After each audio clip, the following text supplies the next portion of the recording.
जी आवाज़ आ रही है। Hello students. हेलो। जी जा रही आवाज़ आ रही है आपकी? एंड ठीक आवाज़ आ रही है। जी स्टूडेंट्स आवाज़ आ रही है मेरी? कहीं मुझे मैसेज में बता दें। Okay thank you.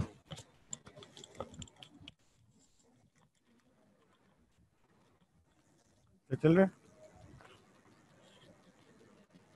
ओके, अस्सलाम वालेकुम second year, I hope you can hear me and अस्सलाम वालेकुम, hope you are all doing well. अच्छा, तो we will get in a little detail about the venous disorders of the lower limb in this lecture. Okay, coming to the venous disorders of the lower limb, you must have studied the anatomy of the lower limb. So we will be discussing about the venous vasculature of the lower limb and a couple of its more common problems which we come across in our day-to-day routine life as a doctor and especially as a surgeon. One of the common presentations is varicose veins. The other is deep venous thrombosis. These are the two common disorders of the lower limb as far as the venous system is concerned. So coming to the anatomy, uh, the veins, as you know, drain blood, take deoxygenated blood from the periphery towards the heart. And they begin after the arteries change into arterioles, arterioles change into venules, and capillaries, capillaries then start converting into venules and veins and smaller veins and larger veins and so on and so forth. So the venous drainage system of the lower limb is comprised of two basic components. One is the superficial venous system, and the other one is the deep venous system. Okay, जो आपकी posterior tibial vein है और femoral vein है, वो deep जा रही हैं to gastrocnemius soleus in muscles के, and that comprises the deep venous system. Whereas the superficial venous system में आपकी आ जाती है long and short saphenous veins, superficial system में आ जाती हैं. बेसिक मैकेनिज्म क्या होता है, पहले आपको बता देता हूँ कि एनाटॉमिकल पॉइंट ऑफ व्यू से कि डीप वेन्स हैं, डीपर जा रही हैं, posterior tibial and femoral when जो बड़ी बड़ी वेन्स हैं. सुपरफिशियल वेन्स जो हैं वीनस सिस्टम की, जो मेन वेन्स हैं वो है long saphenous and short saphenous when. Long saphenous when आपकी अराइज करती है, बनना शुरू होती है ट्रिब्यूटरीज के मिलने से at the level of medial malleolus at the ankle and the ये जो पीछे आपका टेंडो एक्लीज आके कैल्केनियम पे जहाँ पीछे लग रहा है. Okay, you understand, I think you must be knowing about tendo achilles by now and the medial malleolus of the ankle. इन दोनों के दरमियान में से पीछे runs along the medial side of the lower limb, lower leg, और जाके basically इसने long safeness में खुलना है सेफनोफेमरल जंक्शन पे, all up in the thigh, upper thigh on the medial aspect, 2.4 centimeter inferior and lateral to the pubic tubercle. Pubic tubercle भी आपने osteology में पढ़ी होगी, जब आप हिप बोन आपने पढ़ी होगी. तो pubic tubercle जो कि जस्ट ग्रॉइन के मीडियली ग्रॉइन में होता है, उससे 2 to 4 सेंटीमीटर्स इंफ्रोलैटरल pubic tubercle के, ये सेफ्रोफेमरल जंक्शन होता है. इसके अलावा और सेफनस और फेमरल वेन का आपको पता है, फेमरल वेन मैंने आपको पता है deep venous system, is part of the deep venous system, and saphenous is part of the superficial venous system, right. तो जो कम्युनिकेशन बन रहा है सुपरफिशियल वेन का डीप वेन के साथ, वो दो लोअर लेग में नी से नीचे दो परफोरेटर्स के थ्रू कनेक्ट करता है, नी से ऊपर करता है, और फिर सेफनोफेमरल जंक्शन में जाके long saphenous vein ultimately opens up और drains into the femoral vein, जहाँ जाके फिर वो एक्सटर्नल आइलिएक, कॉमन आइलिएक और फिर इंफीरियर वेना कावा में कन्वर्ट हो जाते हैं. तो basic pattern of flow of the venous blood is from the superficial veins into the deeper veins, and from the deeper veins to the iliacs, femoral iliacs and inferior vena cava. Superficial veins में blood आया, superficial veins के साथ deep veins में blood गया. ये direction कैसे control होती है अभी मैं आपको दिखाता हूँ और समझाता हूँ। ये आप देख रहे हैं परफोरेटर्स की हम जो बात कर रहे थे, ये जो सेंटर में मोटी सी ब्लू जा रही है, ठीक है, ये आप देखिए नीचे से ऊपर जाना शुरू करें। Anterior when of leg I, popliteal when I, ऊपर जाके जो सेंटर वाली जो मोटी मोटी जा रही है, फेमरल वेन बनी, फेमरल वेन के को साथ profunda femoris, circumflex iliac veins आके ऊपर अपर मीडियल थाई पे आ गई, about 2 to 4 centimetre medial, sorry inferior and lateral to the pubic tubercle. ये वो पॉइंट आ गया। यहाँ पे जो लाइट ब्लू जो है नीचे से चलती आ रही है, जो मैंने आपको बताया स्टार्ट करती है between tendo Achilles and the medial malleolus, वहाँ से medial side of the leg पे रन करती हुई पोस्टीरियरली जाती है, पॉप्लिटियल एरिया क्रॉस करती है, ऊपर मीडियल थाई में जाती है and opens into the saphenofemoral junction. Superficial से डीप में जा रहे हैं, लेकिन सिर्फ this is not the only connection जहाँ सुपरफिशियल से डीप में वीनस ब्लड ड्रेन कर रहा है। The superficial system is connected to the deeper system through multiple perforators. आप ये देख रहे हो, ये जो circle circle circle circle circle circle circle ये जो बने हुए हैं, ये हैं परफोरेटर्स। ये बीच में छोटे छोटे कनेक्शंस, कनेक्टिंग चैनल्स हैं between the superficial and the deep venous system. यहाँ से भी होता है कि सुपरफिशियल में ब्लड आया, इन परफोरेटर्स के थ्रू डीप में गया, उधर से सेफनोफेमरल जंक्शन में, अल्टीमेटली बाकी का भी डीप में आ गया और ऊपर आइलिक एंड फेमरल से iliac and inferior vena cava तक चला गया।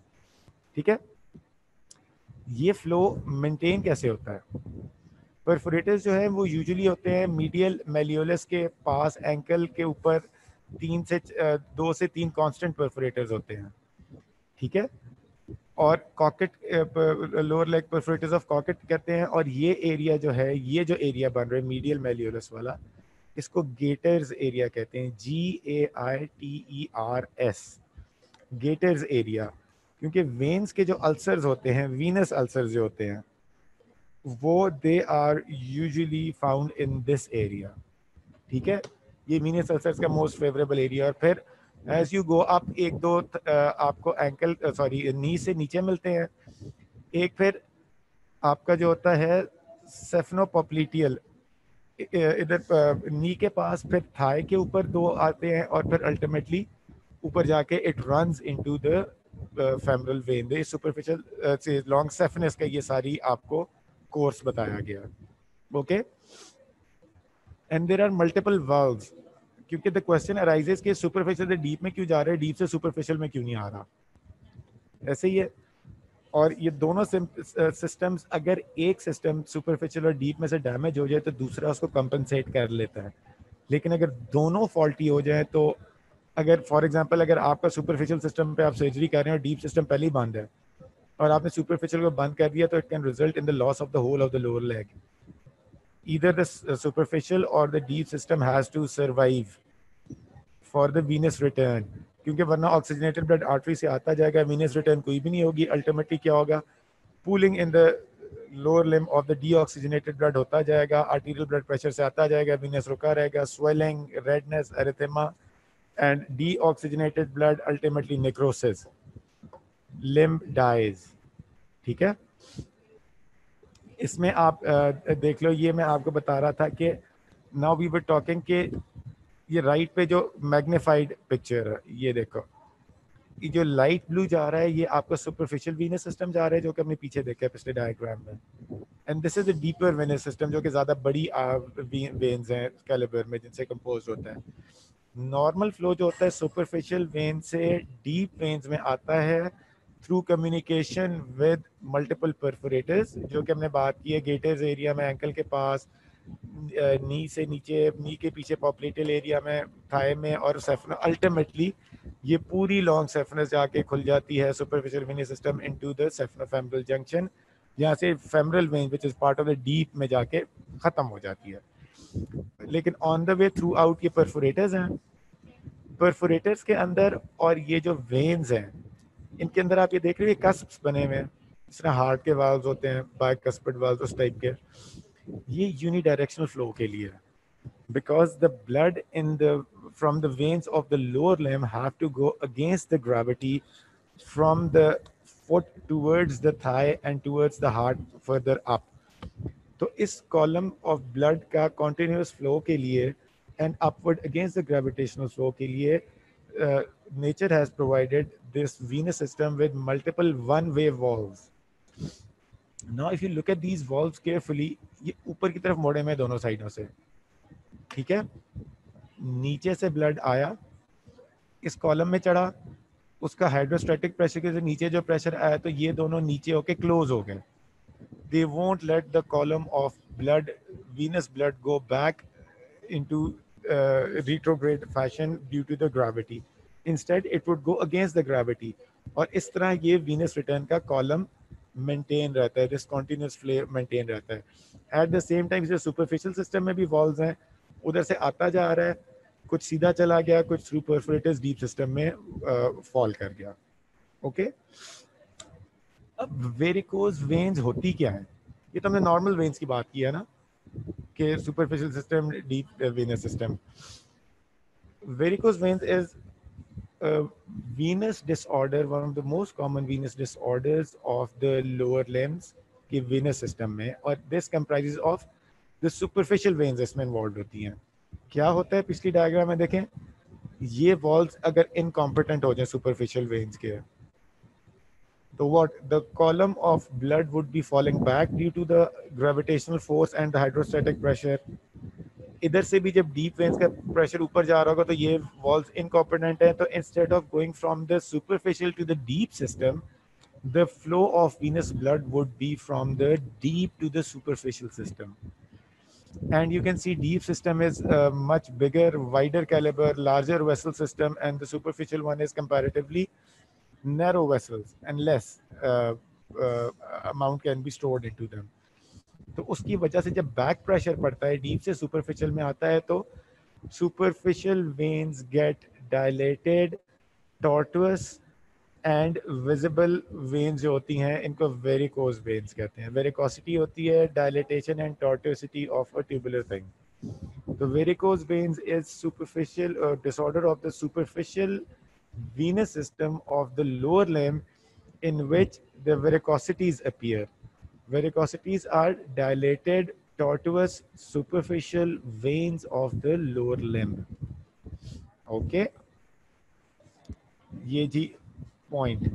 Definition is varicose veins are tortuous, dilated, prominent superficial veins of the lower limb, often in the anatomical distribution of the long and the short saphenous vein. जो भी हमने आपको long saphenous vein का I've told you the whole route, ठीक है. इसी तरह इसका counter part होता है short saphenous vein. Long saphenous vein was traveling from the behind the medial malleolus. The short saphenous vein is on the contralateral side. It runs near the lateral malleolus. वहाँ से वो पोस्टीरियरी काफ की तरफ travel करके popliteal fossa में जाके popliteal when में खुल जाती है, जिससे आगे जाके फेमरल वेन बनना है. इसलिए शॉर्ट सेफनेस पहले पॉप्लिटियल फॉसा में खुल गई और long saphenous ultimately saphenofemoral junction पे जाके खुली. ओके, ये the thing I explain to you how does it develop. ये आपका जा रहा है वीनस सिस्टम, ये सामने सामने सुपरफिशियल जा रहा है, ये साइड पे जो मीडियल साइड पे जो जा रहा है ये सॉरी सुपरफिशियल ये है, और जो सामने सामने जा रही है डीप है. तो अब जब डीप से सुपरफिशियल की तरफ आया मीडियल साइड वाली, वॉल्व्स खराब हुए, ये देखे यूनिडायरेक्शनल फ्लो वाले वॉल्व्स जब इनकॉम्पिटेंट हो गए तो कुछ ब्लड ऊपर गया, बाकी ज्यादातर पीछे उसने प्रेशर मारा है. And the veins have thin musculature as compare to the arteries. Arteries की walls contain well-developed longitudinal and circular muscle fibers. उनकी pulsations भी आपको इसलिए feel होती हैं, palpate भी हो जाती हैं. But on the other hand, veins are easily compressible, easily distended due to less amount of smooth muscle in their in the wall, in the vasculature of walls of the vasculature. ठीक है, उससे ये होता है back pressure की वजह से they become dilated, tortuous, prominent, or this is called varicose veins, and this is how it develops. I hope I'm being clear. And it's जो मैंने पहले बात किया था, you will encounter it often in your surgical practice or in your accident and emergency department, even in your outdoor department. Emergency में bleeding के साथ और इसकी complication के साथ patient आ सकते हैं, और usually OPD में years की history के साथ and years of consultation and going to various doctors and taking treatment, not opting for operation, ये इन चीज़ों के साथ patients present करते हैं. It's more common in the Western world as compared to our population, and you can see that it affects about 50% of the adult population in the Western world. ठीक है? It's more common in females. और coming to this picture again, ये कब ज़्यादा होगा? Varicose veins कब develop करेगी? एक तो हमने बात कर ली ना, बेसिकली वेरिकोज वेन्स तब बन रही हैं जब सुपरफिशियल वेन्स के अंदर प्रेशर ज्यादा हो रहा है, राइट? बैक प्रेशर ज्यादा हो रहा है. किस किस वजह से हो सकता है? एक तो हमने बात कर ली है वॉल्व्स है, जो कि इनकॉम्पिटेंस है, which is one of the most common reasons. उसके अलावा एनी ऑब्स्ट्रक्शन, जो डीप वीनस सिस्टम जो जा रहा है इसके अंदर थ्रोम्बस अगर बन जाए, डीप वीनस थ्रोम्बोसिस, तो सुपरफिशियल से डीप में जाएगा, लेकिन डीप बंद है तो जा ही नहीं सकता, तो superficial is the only way left. तो वो कंपनसेटरी डायलेटेशन और टॉर्टोसिटी आ जाती है, वेरिकोसिटीज डेवलप हो जाती हैं. इसी तरह इंट्रा एब्डोमिनल मास है, कोई कैंसर है पेट के अंदर, उसने बहुत सारा आपका पेट की जगह को ऑक्यूपाई किया हुआ है. In females for example pregnancy है, तो ये सारी चीजें, इंट्रा एब्डोमिनल प्रेशर रेज्ड है, तो वीनस कंजेशन हुई होती है इन द लोअर लिम्स, क्योंकि ज्यादा प्रेशर रिक्वायर्ड होता है गुजरने के लिए ऊपर. तो इन कंडीशंस में भी ये it can develop. So usually the risk factors are old age, occupational hazard. Occupational hazard ये है कि जो ज़्यादा देर टांगे लटका के बैठे रहते हैं, ज़्यादा देर टांगों पे खड़े रहते हैं विदाउट वॉकिंग और मूवमेंट. ओबेसिटी अगेन, ज़्यादा प्रेशर होता है. स्मोकिंग जो कि वास्कुलेचर वॉल को इफेक्ट करती है. These are the common risk factors for development of varicose veins. For example, in army, फौजी जो परेड्स वगैरह में बहुत देर के लिए खड़े रहते हैं, stasis in the lower leg हो रहा होता है, and it is postulated that up to 500 ml of blood can be stored in the calves. Venous blood can be stored in the calf of each leg. इस काफ muscles को आपको peripheral heart भी कहते हैं, क्योंकि जब आप चलते हैं और मूव करते हैं, when your gastrocnemius muscle and the soleus muscle contracts, it also helps and aids in pushing the column of blood upwards towards the heart, venous blood. ठीक है? Coming into the same thing in detail, ये क्यों हो रहा है? Etiology. The commonest cause idiopathic और congenital defects हैं, जिसमें ये valvular defects, vascular wall के defects ये ज़्यादा common है. Then इसकी familial predisposition भी, it runs in the family. Secondary causes जो हैं which are due to some other pathology, secondary causes होते हैं. इनमें क्या आ जाता है, एज वी डिस्कस, पेल्विस में या एब्डोमिनल मास हो which is causing outflow obstruction. Pregnancy is a physiological phenomena which causes obstruction to the flow. इसमें चांसेस ज़्यादा होते हैं. प्रीवियस डीप वेन थ्रोम्बोसिस हुआ हो, जो मैंने आपको डायग्राम में दिखाया था, डीप सिस्टम इफेक्टेड हो, तो फिर परफोरेटर्स फेल हो जाएं, जो को आपको मैंने अभी दिखाया था डायग्राम में. एंड iatrogenic फिस्टुलास बनते हैं जो सर्जिकली या खुद से एडमिनिस्टर बना लिए जाते हैं. फॉर एग्जांपल, जब the people who are on haemodialysis, kidney failure हुआ, हीमोडायलिसिस पे हुआ, तो हीमोडायलिसिस के लिए क्या होता है, फिस्टुला बनाया जाता है, एबनॉर्मल कनेक्शन बनाया जाता है between N artery and when. ये फेमरल में बनाया जाता है, रेडियल में बनाया जाता है, ज़्यादातर अब रेडियल में बनाया जाता है. रेडियल आर्टरी, रेडियल वेन क्या कर देते हैं, एनास्टोमोसिस. तो हाई फ्लो वाला प्रेशर जो आर्टरी का होता है, instead of going into the arterioles where most of the pressure is taken off, surface area भी ज़्यादा आ जाता है, फिर कैपिलरीज भी आ जाती हैं, तो प्रेशर बड़ा कम हो जाता है वेन्स में ultimately.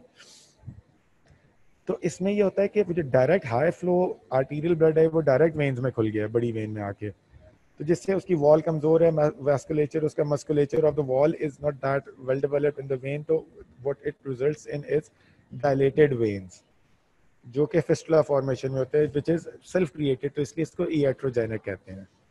Okay, How does it happen? Venous wall fail हुए usually saphenofemoral junction पे ये होता है और saphenopopliteal junction पे ज़्यादा होता है. Results in increased venous pressure in the saphenous vein, जिसकी वजह से what it results in is progressive venular dilatation and further disruption of the valve, making the condition worse. Further progression of the dilatation until if not treated, it can lead to venous ulcer formation, venous stasis, and ultimately gangrene or death of the lower limb. You 1, 2, 3, you can see the arrows there pointing downwards. These are the factors which cause flow of the blood in the superficial vein of the lower limb downwards instead of upwards. Again, the depiction के क्या हुआ कि normally vein was supposed to be like this. ये जो saphenofemoral junction पे diagram B जब हुआ तो the saphenofemoral junction पे dilatation शुरू हुई. Then further dilatation down the track of the long saphenous and इसी तरह worsening in the diagram D. ये अगेन हमने बात की थी कि नॉर्मली ये सुपरफिशियल सिस्टम है, ये डीप सिस्टम है. फेमरोपोप्लीटियल है, ये ग्रेट सफनेस से लिखा हुआ है. फ्लो ऑफ ब्लड ने जाना था, normal flow was this upward, then from perforators into the deep venous system and then upwards again. लेकिन इसमें क्या हो रहा है, इधर से तो चला गया. जरूरी है सारे परफोरेटर्स खराब हों, it can only be a few perforators. तो ये वाला परफोरेटर खराब दिखाया हुआ है. तो इधर से इंस्टेड ऑफ कि ये भी सुपरफिशियल से डीप में लेके आता, इधर क्या हुआ, डीप से सुपरफिशियल में फ्लो आ गया और ऑब्स्ट्रक्शन के आगे ये जो है कोलैप्स है, पीछे ये डायलेटेड हो गई, resulting in varicose veins. Again the same depiction, healthy flow of blood in a superficial vein which is found in the normal population is the one on which you see on your screen on the left. And bidirectional flow, which is due to the failure of the valvular system and damaged valve, incorrect blood flow resulting in this varicose veins, is depicted on the diagram on the right. इससे होगा क्या, ये हमारी varicose veins, वेरिकोसिटीज develop होगी, इससे क्या होगा? शुरू में एसिम्प्टोमेटिक होगा, पेशेंट को कुछ नहीं होगा. बाद में क्या होगा कि छोटी छोटी ब्लू लाइन स्पाइडर की तरह, स्पाइडर वेब की तरह जाती हुई प्रोमिनेंट होंगी, यूजुअली एंकल के पास, एंड देन वो और डायलेटेड होती जाएंगी. फिर मोटी मोटी veins usually on the medial side of the lower limb आपको पैल्पेट होनी शुरू हो जाएंगी. पहले ये होगा कि एसिम्प्टोमेटिक होगा, बाद में it will be the patients concern will be mostly cosmetic, ये ब्लू रेटिकुलर वेन्स क्या बन रही हैं. Then further worsening leads to dull aching pains in the leg, especially in the worsen in the evening on standing for prolonged periods. इस तरह इसको जो varicose veins को सर्जन्स डिजीज भी एक ज़माने में कहा जाता था, because surgeons have to stand at the same place operating for hours, which causes backward pressure, और उसमें ज़्यादा चांसेस होते हैं इसके डेवलप होने के.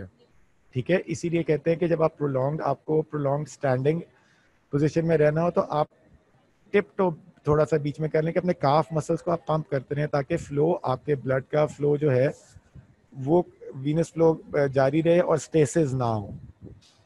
ठीक है, इसलिए ड्यूरिंग सर्जरी भी कहते हैं कि from time to time shift pressure from one foot to the other, ताकि आपका ये वीनस फ्लो इम्पीड ना हो. तो क्या होगा, पहले कॉस्मेटिक अपीयरेंस है, then dull aching pain in the legs which worsens upon standing for long periods और dangling of the feet, and then after that heaviness, worse on standing, dragging sensation आएगी.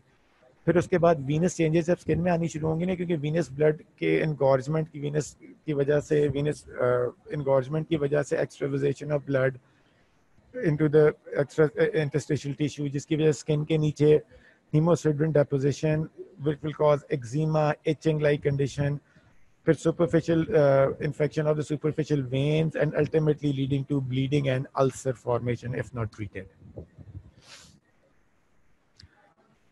So how do you examine a patient of varicose veins?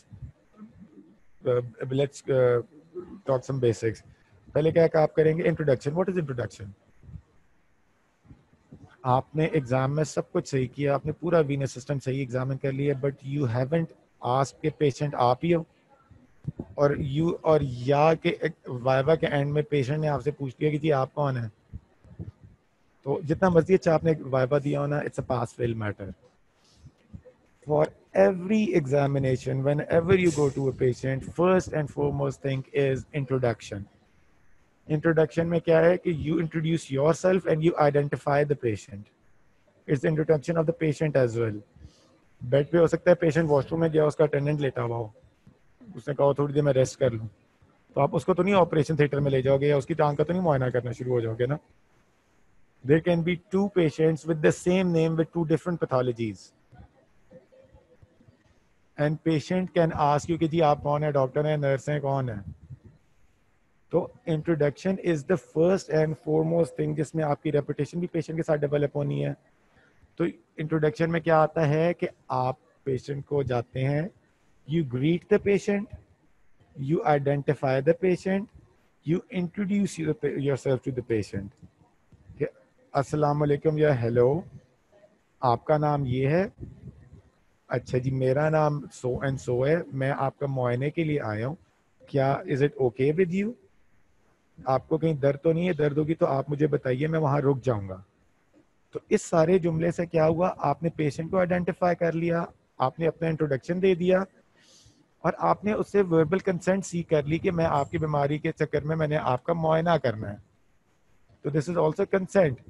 और फिर आगे you further, जो point 2 है, you further explain the consent कि आपने क्या करना है. ठीक है, उसके बाद आप हाथ साफ करेंगे, प्रॉपर एक्सपोजर होगा. इस केस में for varicose veins of the lower leg के लिए आपका from foot to the umbilicus ideally आपका एक्सपोजर होना चाहिए, ग्रॉइन इंक्लूडेड होता है इसमें. ठीक है, उसके बाद आप अपने हाथ साफ धोते हैं, साफ करते हैं, फिर ट्रेंडलनबर्ग टेस्ट, फिर आप इंस्पेक्शन करते हैं, देखने में आपको क्या नजर आ रहा है, फिर आप पैल्पेशन करते हैं, हाथ लगाने पे आपको क्या फील हो रहा है. Then special tests होते हैं, cuff impulse, Trendelenburg test, we'll be discussing it later. Then abdominal examination, and then you summarize the findings and you tell कि जी I have done this, this, this, and I have found this, this, this, this, this. ठीक है, तो क्या हुआ, पहले आ गया, पहले basic है कि ask, explain, prepare yourself and the patient. उसके बाद आप देखो, फिर हाथ लगाओ और फिर उसके जो स्पेशल टेस्ट है वो करो. तो what will you find in inspection? Examination of varicose veins is done in a standing position. ठीक है, पहले ये आप देख रहे हो on your left most diagram, patient stands on both legs, completely visible, legs आपकी एक्सपोज होनी चाहिए, सेफनोफेमरल जंक्शन तक आपको क्लियरली नजर आ रहे होना चाहिए. तो आपको क्या देखने में इंस्पेक्शन पे क्या नजर आएगा? Look at the second diagram from the left. You look for dilated tortuous veins that you will examine for the site of incompetency. मैंने बताया ना, जरूरी नहीं सारे परफोरेटर्स या सारे कनेक्शंस ही सुपरफिशियल और डीप के इनकॉम्पिटेंट हो. It can be a few. Ankle के पास वाले परफोरेटर्स खराब हैं, नी के पास वाले और ऊपर थाई वाले परफोरेटर्स ठीक हैं, तो फिर नी पे और थाई पे तो वेरिकोसिटीज नहीं डेवलप होंगी ना. वेरिकोसिटीज तो वहां डेवलप होंगी एंकल के अराउंड जहाँ प्रॉब्लम है. ठीक है, तो इंस्पेक्शन आप करेंगे on the third diagram. You see you will inspect from the interior side of the thigh to lateral side of the legs and the posterior aspect of the legs. फिर आप ये जाते जाओगे इस तरह, inspect the back of the calves for short saphenous जहाँ वो popliteal में आके खत्म हो जाती है लैटरल मेलियोलस से.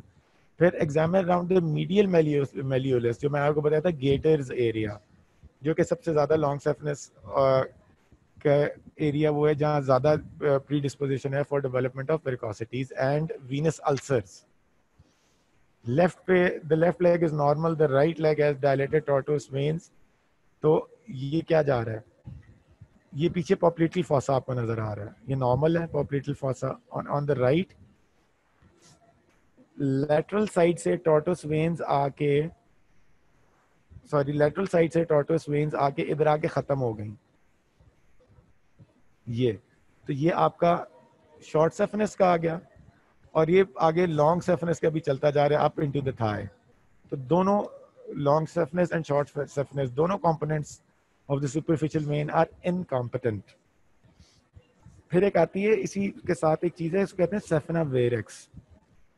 What's Safna Barrett's? Look at this picture, ये groin area है. Pubic tubercle 4 to 5 centimeter, sorry, pubic tubercle 4 to 5 centimeter below and lateral to it. ये इतना बड़ा बल्ज इधर बन गया. What is this? Junction of femoral and long saphenous vein का जो ultimate junction था, end पे जाके मैं आपको दिखाता हूँ इस पिक्चर में.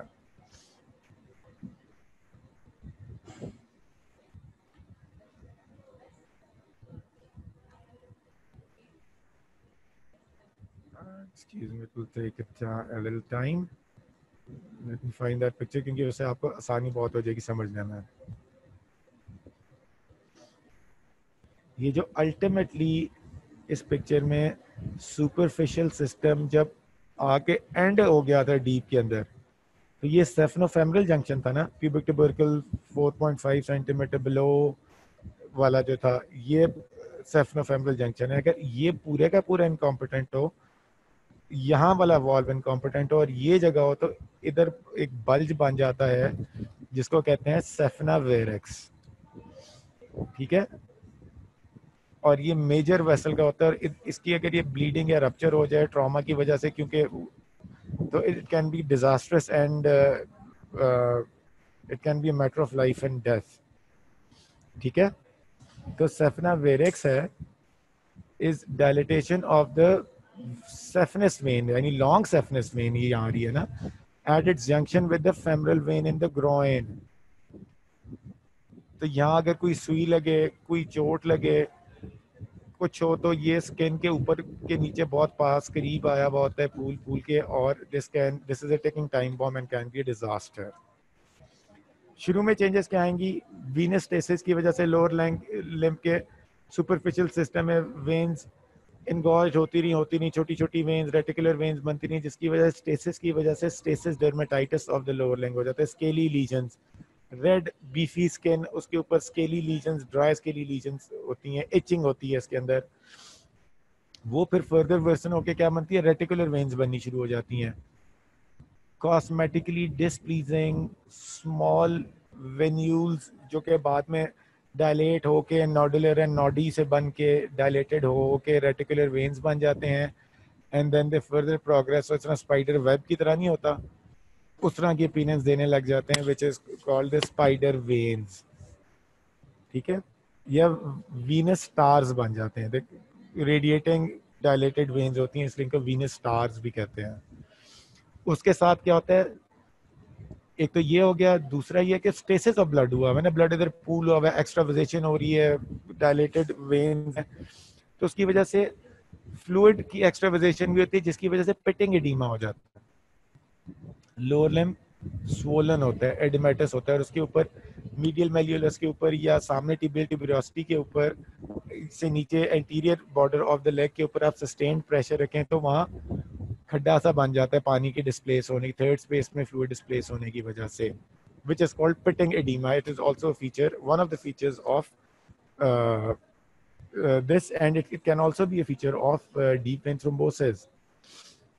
तो उसके बाद स्टेसिस रह के पहले रेटिकुलर वेन्स बनी, फिर स्पाइडर नेवाए बने, उसके बाद एक्जिमा स्किन चेंजेस वगैरह उससे पहले आ गई हुई थी, उसके बाद ये पिटिंग एडीमा आ गया, और वर्सनिंग होती है क्या होगा? स्टेसिस की वजह से ब्रीच इन द स्किन हो जाएगा, अल्सर बन जाएगा. अल्सर क्या होता है? एक वैसे वीनस अल्सर पे तो मैं आता हूँ ना. अल्सर होता है अ ब्रीच या discontinuity of surface epithelium. Ulcer जो होते हैं स्किन पे भी होते हैं. आपने सुना होगा जी फलाने के मैदे में अल्सर है, फलां की आंतों में अल्सर है. ठीक है, तो इंटेस्टिनल लाइनिंग जो आपकी, वो भी तो एपिथेलियल लाइनिंग है ना, और बाहर जो आपकी स्किन है ये भी एपिथेलियल लाइनिंग है. तो एनी डिसकंटिन्यूटी, जहाँ जहाँ ये एपिथेलियल लाइनिंग में ब्रीच आ जाएगा ना, टूट जाएगी जहाँ जहाँ से, वहाँ जो कंडीशन होती है, इसको टूटने से एपिथेलियल लाइनिंग के रप्चर को कहते हैं अल्सर फॉर्मेशन. और इधर वीनस अल्सर्स बनेंगे. ये टिपिकल दिस पिक्चर में आप, you can see in this picture, this is the typical gator's area. Lower 1/3 of the medial aspect of the lower limb, usually just above and around the medial malleolus.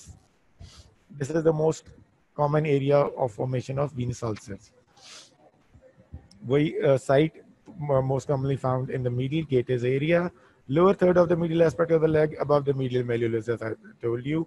Shape क्या होती है? Irregular होती है, any shape size हो जाता है, variable हो सकता है depending upon the severity of the disease and the duration of the disease, कब से वो लेके बैठा हुआ है and what treatment he or she has been taking for it. Ulcer में आप क्या देखते हो? अल्सर की जो एक होती है ना बेस होती है, जो अल्सर के नीचे क्या नजर आ रहा है, उसमें आपको usually in case of venous ulcer you see yellow slough, blood clot हो सकता है, pink granulation tissue attempt towards healing हो सकता है. सराउंडिंग्स में क्या होता है कि वीनस इनगॉर्जमेंट हुई हुई है ना, तो इसलिए वीनस स्टेसिस की वजह से एडीमा होगा, रेडनेस होगी, पिटिंग एडीमा होगा, स्किन चेंज, लिपोडिस्ट्रोफी होगी, वो एक्जिमेटास डर्मेटोलॉजिकल एट्रोफी होगी, जिसको एट्रोफी ब्लांच कहते हैं. देखिए ब्लांचेस वाइट वाइट हो जाना दरमियान में से, सेंटर से वाइट हो गया, रिपीटेड अल्सर बना ठीक हुआ, अल्सर बना ठीक हुआ, थोड़ा सा अल्सर बनने की, तो inflammatory process and attempt towards regeneration results in scarring. तो सेंटर में स्कार, वाइट पैची एरिया आ जाता है, सराउंडिंग में रेडिस, इनगॉर्ज, एरिथेमेटस होता है, और उसके बाद जाए तो एडिमा और पिटिंग एडिमा और वो सारा होता है. दिस इज, तो जो white scar tissue, fibrous tissue in the centre जो होता है ना, इसको एट्रोफी ब्लांच कहते हैं. लिपोडर्मेटोस्क्लेरोसिस, टांग देख रहे हो खतरनाक किस्म की, क्या हुआ है? Hourglass, inverted bottle shape, ठीक है. ये क्या होता है? वीनस स्टेसिस हो के, ब्लड सप्लाई कम हो के, जो फैट सेल्स जो होते हैं उनकी ब्लड सप्लाई यूजुअली कम होती है और ससेप्टेबल टू इस्कीमिया होते हैं, तो लेस ऑक्सीजनेशन और इन प्रॉब्लम्स की वजह से होती है. Scarring of the skin and the subcutaneous fat होती रहती है ओवर ईयर्स, जिसमें एक्यूट फेज में पूलिंग होती है, और बाद में जो होती है RBCs forced out of the vasculature into the third space, उधर hemoglobin deposition, हेमोसिड्रिन बन के में चेंज होता है, उधर डिपॉजिट हो जाता है, जिससे फैट नेक्रोसिस हो गई, फैट चला गया, स्किन की स्कारिंग हो गई, स्किन की इलास्टिसिटी खत्म हो गई, एक बैंड सा बन गया, जिसकी वजह से ऊपर और नीचे पूलिंग एडीमा हो गया, और इधर एक अजीब इन्वर्टेड बॉटल टाइप लेग की अपीयरेंस हो गई. अनदर ये लिपोडर्मेटोस्क्लेरोसिस है. स्किन चेंजेस, कलर चेंजेस, इधर से आपके स्किन पतली, shiny, darker in colour with surrounding darkness, oedema, और thinning of skin and ulcers होते हैं. ये चेंजेस होती हैं, क्रॉनिक चेंजेस. तो इंस्पेक्शन पे आपको ये कुछ मिलेगा, पल्पेशन पे आपको क्या मिलेगा? इंस्पेक्शन देखने में आपको वो मिल गया, पल्पेशन अब हाथ लगाओगे, आपने हाथ साफ किए, पेशेंट से इजाज़त ली, उसके बाद उसको टच किया, आस्क अबाउट पेन के कहीं उसको दर्द तो नहीं है. अगर वो कही जी मेरी टांग में, घुटने में, नी पे पेन है, तो then if you have to inspect, तो आप घुटने पे आखिर में जाओगे. You palpate or address the tender area in the end, ठीक है, और उतनी दर्द नहीं कराता कि पेशेंट की चीखें निकल जाएं. आप पेशेंट कहते हो ठीक है, अगर आपको घुटने में दर्द है तो I will come to the knee and सबसे आखिर में मैं घुटने का एग्जामिन करूंगा आपके, लेकिन वो भी I will be very gentle with you. And if you feel uncomfortable और pain at any point, feel free to stop me. I am gonna stop there and then I will make it as less uncomfortable for you as possible. ठीक है, तो आप palpation के लिए अपने सामने patient आपको फेस कर होगा, खड़ी, he is in a standing position. You feel with the back of your hand, ठीक है. लेग क्यों आगे स्टेसिस है ना, खून जमा हुआ है, उधर पूल अप हुआ है, तो leg would be warm. Arterial disease में कोल्ड होती है, वीनस डिजीज में रेड होती है, आर्टीरियल डिजीज में वाइट हुई हुई होती है, क्योंकि एक में ब्लड जमा हो रहा है, एक में ब्लड आ ही नहीं रहा. ठीक है ना. तो ये जो कोर्स दिखाया हुआ है आप देख रहे हो, जो पल्पेट कर रहे हैं, जो ब्लू जो वेन जा रही है, this is long saphenous when. वही मीडियल मेलियोलस टेंडोएक्लीज के दरमियान से निकली, पीछे पॉप्लिटियल से होती हुई इधर आके सेफनोफेमरल में ऊपर चली गई. तो आप along the long saphenous when आप पल्पेट करोगे ना, द कोर्स ऑफ, तो आपको थ्रोम्बोफ्लेबाइटिस मिलेगा, हार्ड हुई हुई होगी, कॉर्ड लाइक हुई हुई होगी, नोडुलर हुई हुई होगी, और उसके कोर्स के ऊपर, स्किन के ऊपर जो हमने लिपोडर्मेटोस्क्लेरोटिक चेंजेस इन एट्रोफिक ब्लांच और ये चीज़ें जो देखी हैं, ये वाली चीज़ें आपको स्किन पे नज़र आ रही होंगी, और cord like, rope like, irregular, tortuous, dilated vein आपको फील हो रही होगी। अब इसके लिए कुछ स्पेशल टेस्ट भी होते हैं। सेफनोफेमरल जंक्शन की हमने बात की काफ़ी दफ़ा, अपर मीडियल थाई पे जो है सेफनोफेमरल जंक्शन पे आप पहले आपने खड़े होकर पेशेंट को देख लिया, ठीक है। सेफनोफेमरल जंक्शन के ऊपर आपने अपनी फिंगर रखी and ask the patient to cough. अगर सेफनोफेमरल वॉल्व इनकॉम्पिटेंट है तो कफ की जो आपको वेव फॉर्म में जो कफ इम्पल्स है उसकी वेव आपको आके आपकी फिंगर पे टच करेगी, ऊपर से लहर एक आई है, this is positive cough impulse, ठीक है। और डायरेक्शन दूसरा फिर होता है, स्पेशल टेस्ट होता है कि आप पेशेंट की जो, ये मैं आपको अगले पिक्चर में दिखाता हूँ क्योंकि क्लियर हो, तो ये Trendelenburg test, it is one of the common test जो कि लोअर लिम्ब की सुपरफिशियल वीनस सिस्टम में और परफोरेटर्स को स्पेशली सेफनोफेमरल जंक्शन को आइडेंटिफाई करने के लिए किया जाता है। इसमें आप देखो यहाँ ना पट्टी बांध देते हैं just below the saphenofemoral junction, ठीक है। पहले पेशेंट को लिटाया, पहले डायलेटेड वेन्स हुई थी जब आपने खड़े हुए एग्जामिन किया, तो फिर आपने पेशेंट को लिटाया, टांग को जिस जो इफेक्टेड लेग है उसको रेज किया, वीनस फ्लो वापस चला गया, ग्रेविटेशनल फोर्स से वाल्व वगैरह वाला चीज़ें मैकेनिज्म खत्म हो गया, वेन्स कोलैप्स हो गई, आपको नजर आनी बंद हो गई। उसके बाद आप सेफनोफेमरल जंक्शन से जस्ट बिलो इट आप थाई पे टॉर्ने के लगा देते हो, टाई कर देते हो इधर, and you ask the patient to stand up. या आप उधर सेफनोफेमरल जंक्शन पे अंगूठा रख देते हो, या आप ये टाई करने वाला ज्यादा आसान होता है और ज्यादा कॉमनली यूज्ड है, and you ask the patient to stand up again. अगर वेन्स दोबारा मोटी नहीं होती, दोबारा से फूल नहीं जाती, वेरिकोसिटी आपको नजर डायलेटेड टॉर्टुअस नहीं होती, तो इसका मतलब है कि सेफनोफेमरल जंक्शन खराब था, बाकी के परफोरेटर्स ठीक हैं, ऐसे ही है। तो अगर लेकिन अगर वो दोबारा उसी तरह की बन जाती हैं जैसे पहले थी, तो इसका मतलब है सेफनोफेमरल जंक्शन के अलावा नीचे भी परफोरेटर्स का भी मसला चल रहा है, ठीक है ना। तो ये इसी तरह आपको लेवल ऑफ ऑब्स्ट्रक्शन या इनकॉम्पिटेंस का इससे आइडिया हो जाता है। ये वही ट्रेंडलिनबर्ग टेस्ट अगर आप हाथ से करें इंस्टेड ऑफ टाइम टॉर्ने के। परकशन आपने सीखी होगी, ऑस्कल्टेशन, पल्पेशन, परकशन। परकशन पे आप करें तो अगर आप with practice hands you can feel the percussion impulse transmitted from up to down.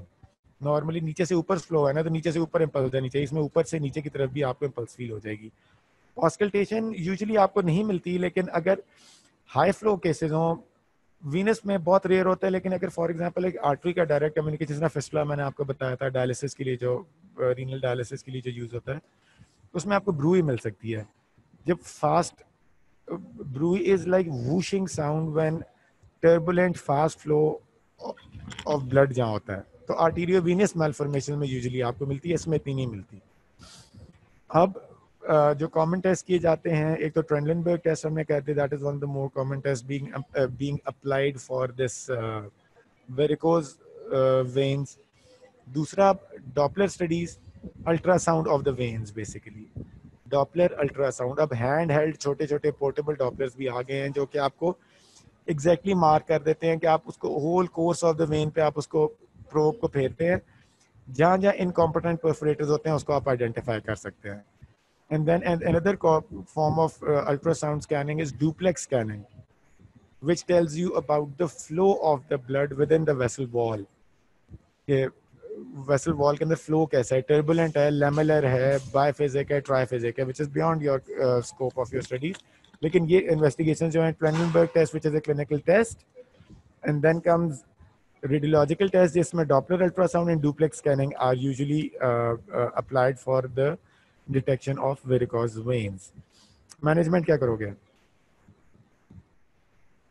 की point, the only symptomatic veins should be treated. एक आधी तो छोटी मोटी टॉर्टस वेन हर एक बंदे में आपको मिल जाएगी, तो हर एक को तो ट्रीट नहीं शुरू करना, क्योंकि the ones who are symptomatic should be treated. And you always treat a patient, कोई भी बीमारी हो, even other than this, from less invasive measures to more invasive measures. ये नहीं है कि एक चीज़ दवाई से ठीक होती है और अगर वो दवाइयों से ठीक ना हो तो फिर आप दवाइयाँ चेंज करते हो, फिर आप और टेस्टों की तरफ जाते हो, फिर कम ऑपरेशन वाली चीज़ों की तरफ जाते हो और अल्टीमेटली आप बड़े ऑपरेशन की तरफ जाते हो। ये तो नहीं आप कहते ना कि अगर कि पहले आप ऑपरेट कर दो के बाद में कहोगे हम दवाइयों की ट्राई देते हैं। तो पहले आप कहते हैं कि जनरल मेजर्स लेते हैं, फिर स्पेसिफिक ट्रीटमेंट करते हैं, फिर सर्जिकल ट्रीटमेंट पर अल्टीमेटली आ जाते हैं, क्योंकि the ultimate treatment of varicose veins is the surgical management when all other options fail. तो जनरल मेजर्स में आप क्या करते हैं? Lifestyle changes.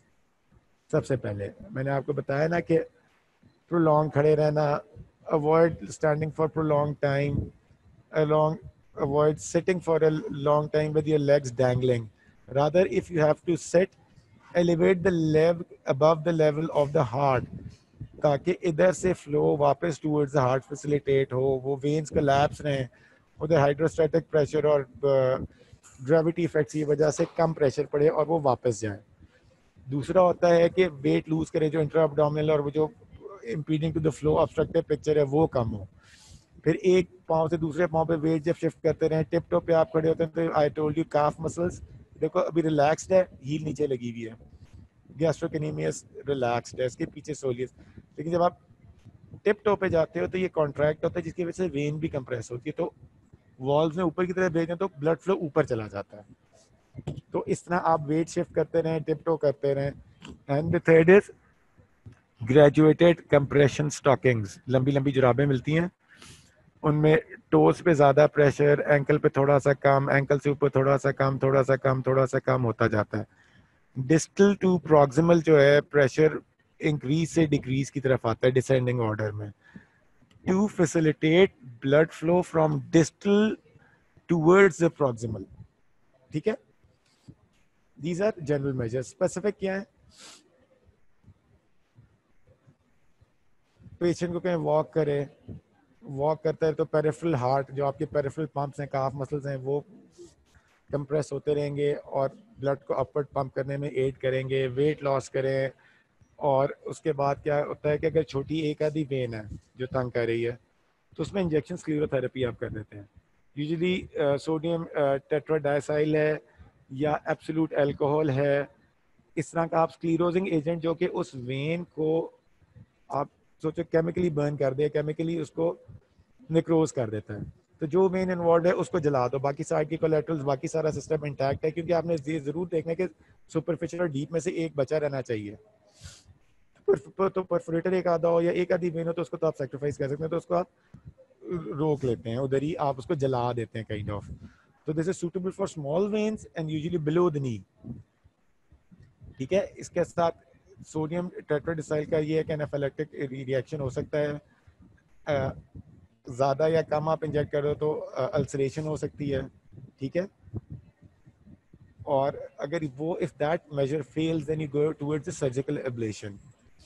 You mark the veins जो डायलेटेड है with the patient in standing position. ठीक है, ये आपने राइट पे पिक्चर देखे, लेफ्ट पे आपने सारी ये डायलेटेड टॉर्टुसिटीज को मार्क कर लिया। ठीक है, फिर आप सेफनोफेमरल जंक्शन जो है ना, उधर से इसका कनेक्शन सुपरफिशियल और डीप का तोड़ देते हो। डीप सिस्टम तो ठीक है ना, आप सुपरफिशियल सिस्टम को बंद कर देते हो, परफोरेटर्स को भी टाई कर देते हो, एब्लेट कर देते हो। ठीक है, और जो लॉन्ग सेफनेस वेन होती है ना, उसके सारे परफोरेटर्स और कनेक्शन को टाई करने के बाद उसको आप एवल्स कर लेते हैं एक जगह, मुख्तलिफ स्टैब्स दे के। आपने आई गेस वो आप क्लिनिकली हो तो आपको बेहतर समझा सकता हूँ मैं। ठीक है, तो ये सर्जिकल एब्लेशन की पूरी वेन निकाल के आपने बाहर फेंक दी। ये देखो, ये उसकी ट्रिब्यूटरी जाते हैं पॉप्लिटियल से पीछे ऊपर मीडियल थाई पे आके इधर खुल रहा है। तो यहाँ आपने किया, there is a thing called Fogarty's catheter. यहाँ से वेन खोली, साइकिल की जिस तरह ब्रेक नहीं होती उसके आगे जो गोला सा लगा होता है, उस तरह की एक चीज़ होती है, गोला उतरा हुआ होता है। आपने इसके अंदर ये वेन के अंदर ये प्रोब डाली, जहाँ जहाँ जहाँ जहाँ तक वो जा रही है वेन पे आता है, स्किन के नीचे आपको फील होती है, सुपरफिशियल वेन है ना, तो जहाँ तक आके आपको चाहिए वहाँ जाके एक और कट दिया, इस तार को बाहर निकाला, इसके आगे ये इसका स्ट्रिपर के ऊपर ये बॉल को अटैच कर दिया इसके, और फिर वहाँ से अलोंग द लाइन खींचा, तो ये पूरी की पूरी वेन एवल्स होके खिंच के बाहर निकल आती है। I will show you in a picture if I have it. तो ये यहाँ से कट दे के अंदर डाला फॉगेटीज कैथेटर डाला, यहाँ जहाँ तक टॉर्चर से थी वहाँ कट दे के यहाँ से निकाल लिया, बाहर निकल आया। बाद में इसके आगे वो उसका बल्ब लगाया और यहाँ से वापस खींच लिया, ठीक है। This is stripping of the vein. और उसके बाद कंप्रेसर स्टॉकिंग दे दी और उसको सारे को बंद कर दिया, ठीक है। तो this is the final surgical management of varicose veins, ठीक है। Deep vein thrombosis, it's an entirely different topic. We will touch it again at a later lecture, but today varicose veins, it is one of the common things. And the other common thing is deep vein thrombosis, which we would probably discuss the next time we meet. So till then, this was all about varicose veins. You all stay happy, stay cool, be safe, and keep everyone around you safe. Thank you very much. Allah Hafiz.